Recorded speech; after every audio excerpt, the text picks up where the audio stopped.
Hello viewers, আসসালামু আলাইকুম। কেমন আছেন সবাই? আশা করি ভালো আছেন। আমি ইনশাল্লাহ ভালো আছি। তো এখন আমি আপনাদেরকে কলাতিতে ভাজি রেসিপি তৈরি দেখাবো, কীভাবে ভাজতে হয়, কীভাবে ভাজলে এটা সুস্বাদু থাকে এবং সবুজ থাকে, কালার পরিবর্তন হয় না। তো এটা আপনাদেরকে আজকে এখন রেসিপিটা তৈরি করে দেখাবো।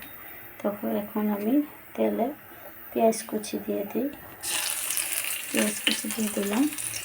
পেঁয়াজটা একটু আসুক, হালকা একটু বাদামি মশলা হোক। তো তার মধ্যে হচ্ছে কলাতিতে ভাজির মধ্যে তেমন কিছু লাগে না। কলাতিতে ভাজির মধ্যে উপকরণ একেবারে কম। উপকরণটা হচ্ছে পেঁয়াজ কুচি, কাঁচামরিচ কুচি, লবণ, কলাতিটা তেল, এগুলো দিয়ে ভাজা হয়। এগুলোতে সুন্দর হয়, স্বাদ হয়, টেস্ট থাকে। আর কলাতিটা সবসময় অল্প ভাজবেন যাতে খাওয়াটা ঠিক থাকে, সবুজ থাকে। আর অনেক চিকন করে পড়তে হয়, সবচেয়ে বড় কথা যত চিকন করে পড়বেন আর 2-3টা উল্টান দিয়ে উঠায় ফেলবেন, তত সবুজ থাকবে, টেস্ট থাকবে এবং স্বাদ সুস্বাদু হবে। তো দেখেন আমার পেস্টটা হয়ে গেছে। এখন দিয়ে দিলাম কলাতিটা। আমি কিন্তু চেটে গেছে, আমি কিন্তু বেশি ফেলাই না। বেশি দেখাইতে আমার কাছে আমার ভালো লাগে, টেস্ট লাগে, ওই জন্য আমি বেশি দেখালাই না। তারপরে দিয়ে দিলাম। এখন কিছু 2টা অথবা 3টা উল্টান দিয়ে এটুকু উঠিয়ে ফেলবো, তো এটা টেস্ট থাকবে। দেখেন বন্ধুগণ, আমার বাজি রেসিপিটা হয়ে গেছে। কত সুন্দর নীল আর কত সুন্দর কালার। কারণ এই যে 2-3টা উল্টান দিলাম। এখন কিন্তু উঠিয়ে ফেলবো, শুধু এখন উঠিয়ে পরিবেশন করবো। এখন উঠিয়ে ফেলবো। দেখেন বন্ধুগণ, রেসিপিটা আমার হয়ে গেছে, কলাতিতে ভাজি রেসিপি। তো দেখেন কত সুন্দর কালার, সবুজ রয়েছে। যেরকম সবুজ ছিল সেরকম সবুজ রয়ে গেছে।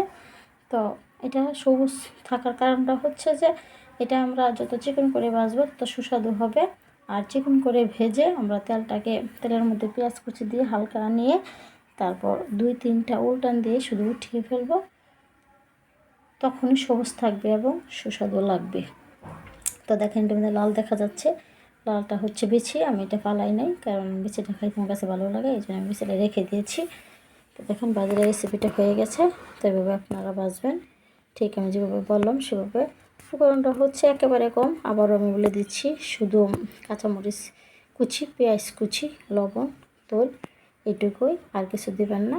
এটুকু দিলে সবচেয়ে টেস্ট থাকে এবং ভালো লাগে। আর যত কম ভাজবেন, যত সিদ্ধ কম করবেন, তত ভালো, শরীরের জন্য উপকার। সবুজ শাক সবজি সবসময় শরীরের জন্য উপকার, পুষ্টিকর খাবার। তো আর কলাতিতে তো আমরা বেশি করে খাবো এই কারণ তিতা খাবারটা খেলে কিন্তু রক্ত পরিষ্কার হয় এবং শরীর ভালো থাকে, ডায়াবেটিস কম হয়, এই জন্য হয় না।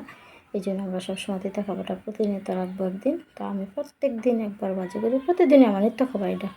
কলাতিতে ভাজিটা হচ্ছে আমার নিত্য খাবার, আমি এটা প্রতিদিনই করি। তো এভাবে ভাজবেন এবং খাবেন এবং কমেন্ট করে আমাকে জানাবেন সুস্বাদুটা কীরকম হয়েছে। তো সবাই ভালো থাকবেন। আল্লাহ হাফেজ, সবাইকে ধন্যবাদ।